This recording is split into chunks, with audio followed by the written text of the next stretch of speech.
we're kind of operating under the assumption that coercion and violence is evil.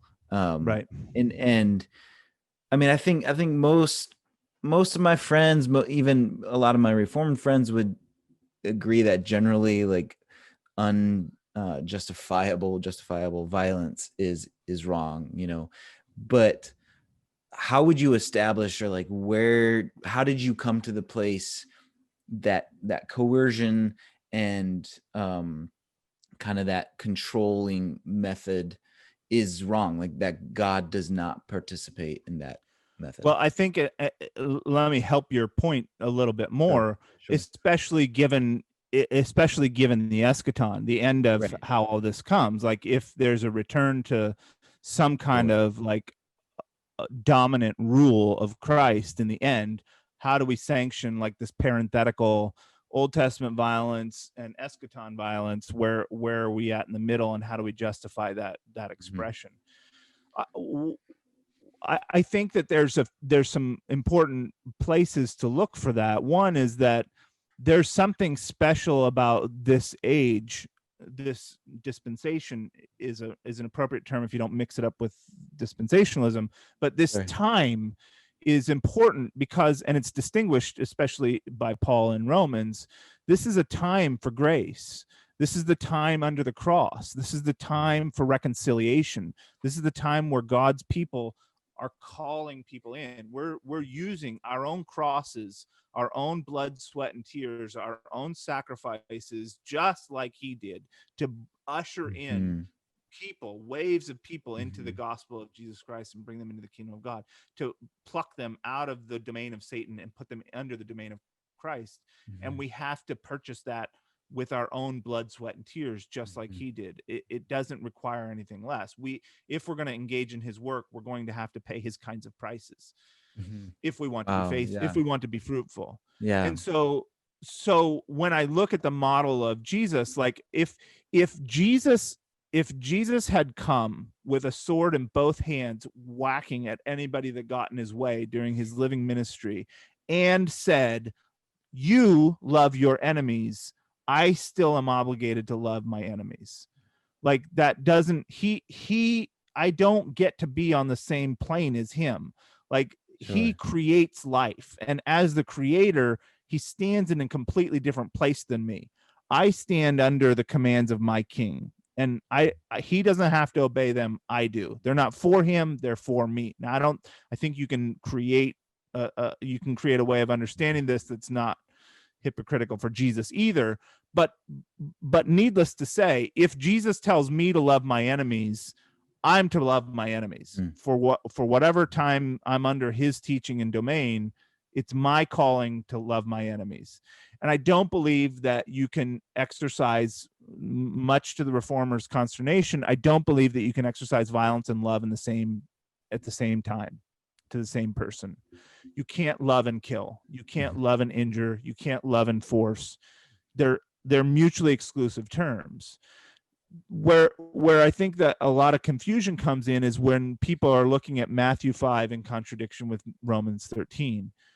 And how do we what rationale do we use to square the sword being given by God, the ordained powers that they bear not Mm. the sword in vain, with love your enemies? And how do we meet in the middle of those things? What do they both mean? And that's a conversation in its own right. Mhm. um, it's worth looking at Romans 13 and saying, okay, well, what actually is being said here? There's a way, how I like to explain, comes from this principle comes from Leonard Burdwin. I talk about him all the time. Anatomy of a Hybrid. It's a fantastic book. Everybody should read it. Okay.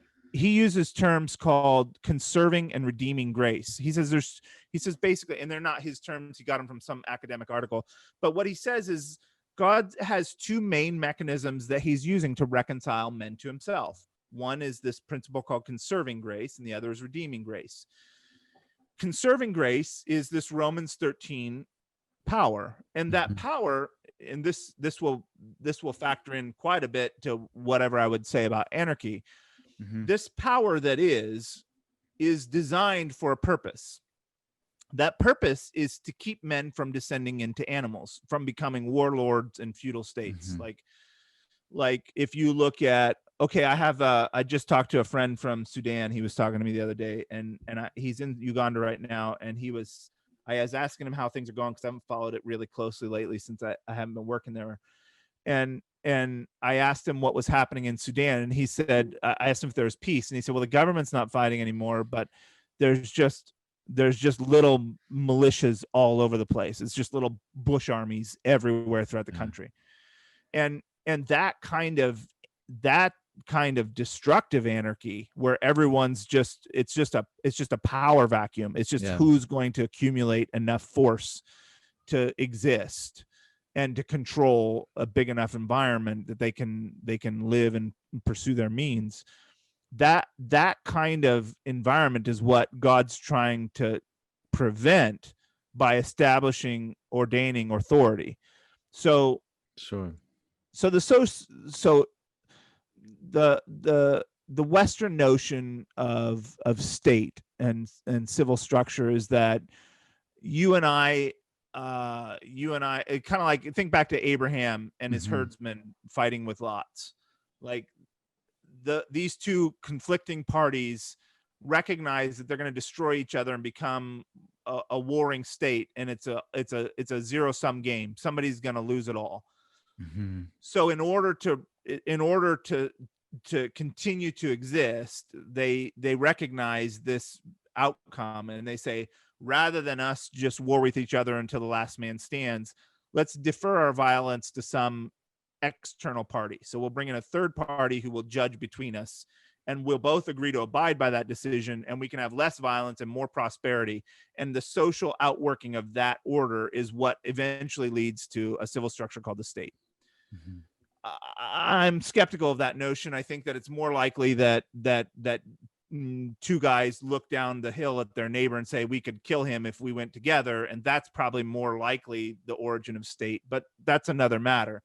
The fact is, order, when it comes under civil structures, does the same thing whether it's a good order or a bad order. What I mean by that is that what God's after in Romans 13 happens in Pharaoh's Egypt, in Hitler's Germany, in Nebuchadnezzar's Babylon, in Nero's Rome. There's something essential about civil structure that exists in all civil structures. Even today, in North Korea, you can't steal from the market, you can't kill indiscriminately, you can't do whatever you want. There's a power outside of you that forces some conformity to basic ethics of behavior. And that's Mhm. how God is preserving order through the state. He does that through the coercion of the sword, because unregenerate man are subject to their passions. And so the weaker of them morally will become the stronger of them physically, and it descends into disorder. So in order to prevent that, God establishes order. With that view, you can see Nero as easily as Trump or Biden as God's ordained authority. They're all serving the same function. They all do what God is trying to do through state. And it also allows you a view where you can say, England was the authority of the colonies until America, and then America was the authority of the colonies. It's a transitional Yeah. authority. Whoever is holding the sword is the power and is Sure. doing what God ordained that power to do. It's a much more fluid and all-encompassing view of state. And I think that's actually what Paul's advocating. We notice also that he's talking in terms of pronouns that are them, not us, Sure. throughout that whole Yeah. discourse. Now we Mhm. go back to Now we go back to Matthew 5, Mhm. and we look at what what Jesus is saying is not an us them thing. It's a we. It's a you. I want you to do this, and it's I want Mm. you to love your enemies. You've heard it been said by them of old times, thou shalt love Mhm. thy neighbor and hate thine enemy. But I say unto you, love your enemies, bless them that curse you, do good to them that hatefully and despitefully use you and persecute you, Mhm. that you may be the children of your Father which is in heaven. For he maketh his sun to rise in the evil and the good. He's giving a command, and he's showing how it applies. It applies like the rain and like the sun. It's Mm. everywhere. It's everywhere under God's benevolence is enacting this principle. And Mhm. that's how God's people are. Wherever we are, we're enacting the benevolence of God. we're not doing the coercive thing. The nice thing about Verduin's construct, his way of understanding these concepts in the Bible, is that they're mutually exclusive. So wherever one begins, the other ends. Wherever you start to employ coercion, you have ceased to employ redemption. The redeeming authority of the church is supposed to, like the conserving power creates a fabric of society, right? It holds humans together into some structure. And sometimes the church is underneath that fabric. They're persecuted and they're suppressed and they have problems with the order. Sometimes it's another group. Sometimes it's nobody. Sometimes everybody's walking around on the fabric of society and it's good. In any case, the job of the church is to grab people out of that domain and out of that dominion and pull them into Jesus's domain, a new allegiance, a new order, a new king, a new society, a new people. That's very Hebrews 11, right? Like a city whose builder and maker is God. They're not remembering where they came out from, or they could have gone back, but they're pressing forward. They're looking for this place that's God's place, the city of God. And that's what we're making. That's what we're being. That's how we're living. And so we're pulling people out of that structure into his.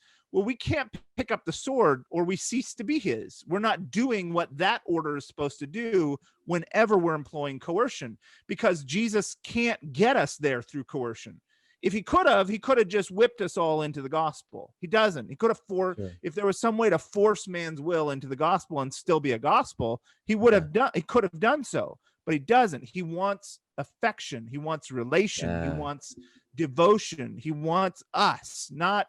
He doesn't want us to conform. He wants us to be with him, and that's an entirely different purpose. And you can't force that any more than you can force your wife to love you, or your children to love you, or your neighbor to love you. You can't force people. Wherever you have forced people to love you, they're not loving you. It's that kind of mutual exclusion. So would you say like the conserving grace, or the state, is kind of God's placeholder while he builds the kingdom?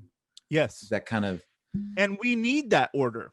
Like I need so if we talk about political terminology, I'm a Christo-anarchist. In other words, I don't believe that anarchy is the solution for the world. I don't think the world should be anarchistic. I think that voluntarism and non-coercive mechanisms are how Christians should order their world. I should, as a Christian subject to Christ, I should never employ coercive structures or means to force my will in the world. This has a lot to do with my rationale for not voting. But that principle of anarchy is really Christarchy. It's rule of Christ. And as subject to Christ, I don't participate in those other orders because they're based on coercion. So, but I need that order to exist. I think that God in his wisdom knew that if there wasn't for that structure, like what kind of gospel work could I do in South Sudan? I could walk up there and get killed. That's what I could do. I mean, failing some kind of miraculous intervention, I could walk into South Sudan and be shot or ransomed, something like that, kidnapped and ransomed. There's not a platform from which I can work for the gospel. There's not even a platform from which the South Sudanese church can work for the gospel, because it's such a violent, lawless, chaotic place that there's nothing anyone can do but try to exist. Like survival is all that's happening. The neat thing about this order, that Romans 13 order, is that it's self-correcting. What I mean by that is that, like capitalism, I think capitalism has produced the things that it has produced because it uses as the fuel of its engine the vice of men. So the capitalist economy uses greed as its central premise. Its central ethic is greed, bottom line, profitability. Like that's all that matters in the market. And so all of our market and corporations are structured around these bottom line principles of what makes profit for the shareholders. That greed of man to want to acquire and want to conquer is the engine that drives the machinery. Well, that engine, that fuel is never going to run out. We got more greed than we'll ever have oil. You're never going to run out of that. So it keeps that machinery moving forward. It keeps it chugging forward. So the markets keep churning and consumerism keeps being, production keeps happening. consuming keeps happening. It just is a ever revolving system. The same is true with the principles of civil authority. The point of civil authority, whoever's holding the sword, right? Wherever the buck stops, and I don't care if that's a parliament or a president or an oligarch or a king, whoever's holding the sword, they're incentivized. Like they're not producers. They're not making anything. Their incentive is to live as well as they can off of the people. And the better they want to live, they know by exercising authority that if they want to live well, they need an orderly society. They need an orderly market that they can tax. They need an orderly populace that will continue to produce. These are self-correcting narratives. So as the state stabilizes the social order, it has all the incentive structure designed within state to produce as much stability as possible.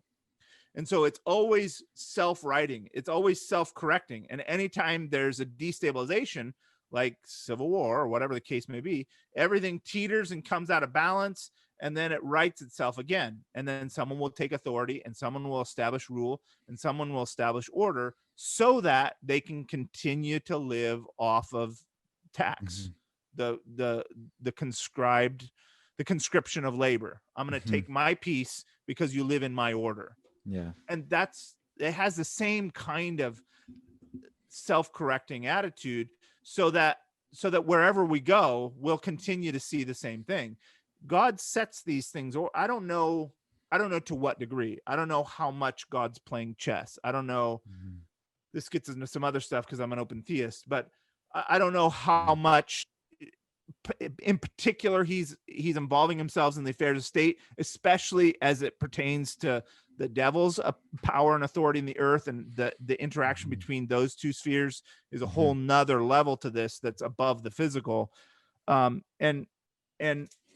so I don't know how much, like, I don't know to what extent the devil and God are moving chess pieces on the geopolitical chessboard. To some degree, for sure they are. And for sure in the supernatural world, in the realm of powers and principalities, there's things happening and supernatural order changing and conflict happening and disruptions happening. I believe all that, but wherever it is, wherever men are organized, wherever men have incentive to be in the same place, they're going to keep reproducing these orders because it's something built into men. That original institution is a human institution to want to have this order and to want to create a civil society. When I look into the face of my enemy, I see my God.